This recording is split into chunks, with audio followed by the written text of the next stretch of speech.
అందరికీ నమస్కారం. ఈరోజు మన వీడియోలో degree first year second semester 4వ యూనిట్ వ్యాకరణం ఇతర నైపుణ్యాలలో అలంకారాల గురించి తెలుసుకుందాం.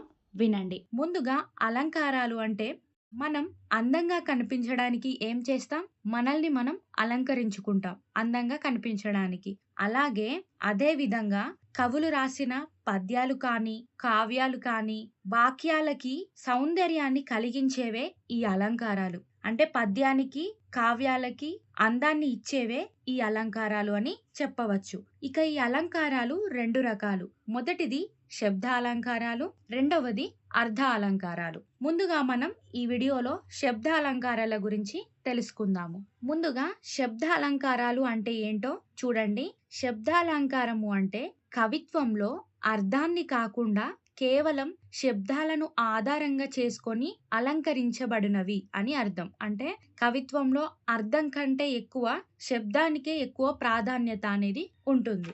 అర్థాన్ని ఆపేక్షించకుండా కేవలం శబ్దాన్ని మాత్రమే ఆశ్రయించుకునే వాటిని ఏమంటాం? శబ్దాలంకారాలు అంటాం. ఇక ఈ శబ్దాలంకారంలో ఏమేమి ఉన్నాయో చూడండి. వృత్యానుప్రాసము, చేకానుప్రాసము, లాటానుప్రాసము, అంత్యానుప్రాసము, ముక్తపదగ్రస్తము, యమకము. ఇవన్నీ కూడా శబ్దాలంకారాలో ఉన్నాయి. ఇప్పుడు మనం ఒక్కొక్క దాని గురించి తెలుసుకుందాము. మొదటిది వృత్యానుప్రాస అలంకారం గురించి తెలుసుకుందాం. వృత్యానుప్రాస అలంకారం అంటే ఒక వర్ణం కానీ, ఒక హల్లు కానీ అనేక సార్లు పునరావృతం అవ్వటం. అంటే ఒక హల్లు అనేక సార్లు మళ్ళీ మళ్ళీ రావటం అని అర్థం. ఉదాహరణ చూస్తే మీకే అర్థం అవుతుంది. ఉదాహరణ, చిలుకల కిలకిలలు లయాత్మకంగా ఉన్నాయి. ఇందులో లా అనే హల్లు మనకి పదే పదే వచ్చింది చూడండి. నేను లా దగ్గర అండర్లైన్ చేశాను. ఇక రెండవ ఉదాహరణ, వారు నోరు జారరు. ఇందులో రు అనే హల్లు మళ్ళీ మళ్ళీ వచ్చింది కదా, దీన్నే వృత్యానుప్రాస అలంకారం అని అంటాము.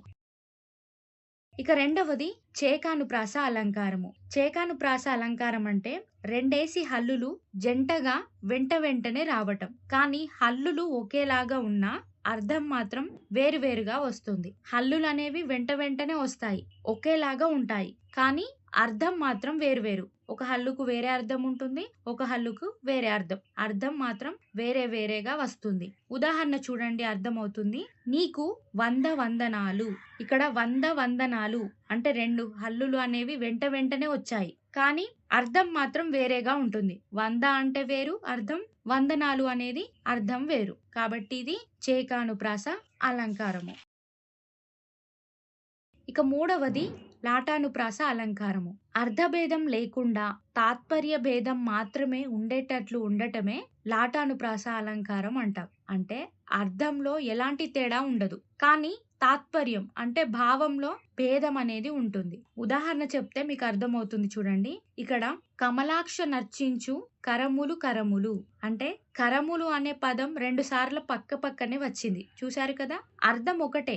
కరములు అన్న కరములు అన్న రెండు ఒకటే, చేతులు అనే అర్థం. కానీ భావం మాత్రం వేరుగా ఉంటుంది. కమలాక్షుని అర్చించే చేతులే నిజమైన చేతులు. అర్థం అనేది సేమ్ ఉంది, కానీ భావం మాత్రం వేరేగా ఉంది. ఇదే లాటానుప్రాస అలంకారము. మరో 2 ఉదాహరణలు చూసుకోండి మీరు. ఇక నాలుగవది అంత్యానుప్రాస అలంకారము. అంత్య అంటే చివర అని అర్థం. కాబట్టి ప్రతి పాదంలో అంటే ప్రతి లైన్‌లో చివర ఒకే అక్షరం కానీ 2, 3 అక్షరాలు మాటి మాటికి రావటం. ఉదాహరణ చూడండి. ఇది మన బడి, అక్షరాల గుడి, సరస్వతీదేవి ఒడి. ప్రతి పాదంలో చివరన డి అనే అక్షరము వచ్చింది కాబట్టి ఇది అంత్యానుప్రాస అలంకారము. ఇక మరో 2, 3 ఉదాహరణలు మీరు చూసుకోండి. ఇక్కడ ఇచ్చాను. ఇక ఐదవది యమకము.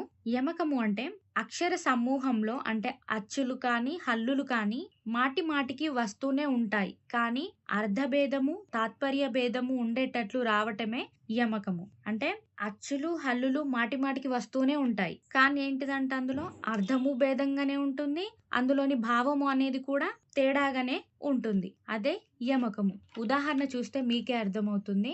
ఉదాహరణ, మానవ నీ ప్రయత్నం మానవ. ఇక్కడ చూడండి, మానవ మొదటి మానవ అంటేనేమో మనిషి అని అర్థం. ఇక్కడ చివరన నీ ప్రయత్నం మానవ అంటే మానుకోవా, విడుచుకోవా అని అర్థం. అంటే 2 పదాలు ఒకేలాగా ఉన్నా అర్థం వేరే ఉంది. అందులో భావం అనేది కూడా వేరే ఉంది. మానవ అంటే మనిషి. మానవ అంటే మానుకోవా అని అర్థం. ఇక మరో 2 ఉదాహరణలు చూసుకోండి దీంట్లోనే. ఇక చివరిది ఐదవది ముక్తపద గ్రస్తము. ఇక్కడ ముక్త అంటే విడిచిపెట్టడం అని అర్థం. గ్రస్తము అంటే తిరిగి తీసుకోవటం అంటే గ్రహించటం అని అర్థం. అంటే ఒక పాదంలో చివర వచ్చిన పదాన్ని తిరిగి రెండవ పాదంలో మొదలు పెట్టడమే ఈ ముక్తపద గ్రస్తము. ఉదాహరణ చూడండి. గోదారి గట్టు, గట్టు మీద చెట్టు, చెట్టు కొమ్మన పిట్ట, పిట్ట మనసులో గుట్టు. ఇది ఉదాహరణ. చూడండి ఇక్కడ చివరన గట్టు అనే పదానికి మళ్ళీ మనకి రెండవ లైన్‌లో గట్టు అనేది తిరిగి వచ్చింది. ఇదే ముక్తపద గ్రస్త అలంకారము. దీంట్లో కూడా మరో 2 ఉదాహరణలు చూసుకోండి. హమ్మయ్య! శబ్ద అలంకారాలు వచ్చేసాయి అని అనుకోకండి. ఇక్కడే వచ్చింది పెద్ద చిక్కు. సెపరేట్‌గా విన్నంత సేపు బానే అర్థమవుతాయి. కానీ ఎగ్జామ్‌లో వస్తే మాత్రం కన్‌ఫ్యూజన్ అనేది స్టార్ట్ అవుతుంది. ఇది అదేనా? లేదంటే కాదా? అని అనిపిస్తూనే ఉంటుంది. కాబట్టి ఇవి నేర్చుకునేటప్పుడు వాటికి మధ్య ఉన్న తేడాను గమనించాలి. అన్నీ దగ్గర దగ్గర ఉన్నట్టే అనిపిస్తాయి. కాబట్టి వృత్యానుప్రాస, చేకానుప్రాస, లాటానుప్రాస, అంత్యానుప్రాస, యమకము, ముక్తపద గ్రస్తము. ఇవన్నీ ఒక దగ్గర రాసుకొని ముందుగా వృత్యానుప్రాస అంటే ఏంటి? హల్లులు మళ్ళీ మళ్ళీ తిరిగి రావటం. చేకానుప్రాస అంటే హల్లులు జంట జంటగా వెంటనే వచ్చి అర్థం అనేది వేరేగా ఉండటం. లాటానుప్రాస అంటే ఏంటి? 2 పదాలు అర్థం ఒకేలా ఉన్నా భావం మాత్రం వేరేగా ఉండటం. అంత్యానుప్రాస అంటే ఏంటి? పాదం చివరలో అక్షరం అన్నీ ఒకటేలాగా ఉండటం. అంత్య అంటే చివర. యమకము అంటే 2 పదాలు వెంటనే వచ్చినా అర్థంలో కానీ భావంలో కానీ తేడా ఉండటం జరుగుతుంది. ఇక చివరిది ముక్తపద గ్రస్తము. పాదం చివర వదిలిపెట్టి పదాన్ని మళ్ళీ తిరిగి ప్రారంభించుట. ఈ తేడాలను గమనిస్తూ రాయండి. అప్పుడు మీకు అర్థమవుతుంది. ఇక మరో వీడియోలో అర్ధలంకారాల గురించి తెలుసుకుందాము. ధన్యవాదాలు.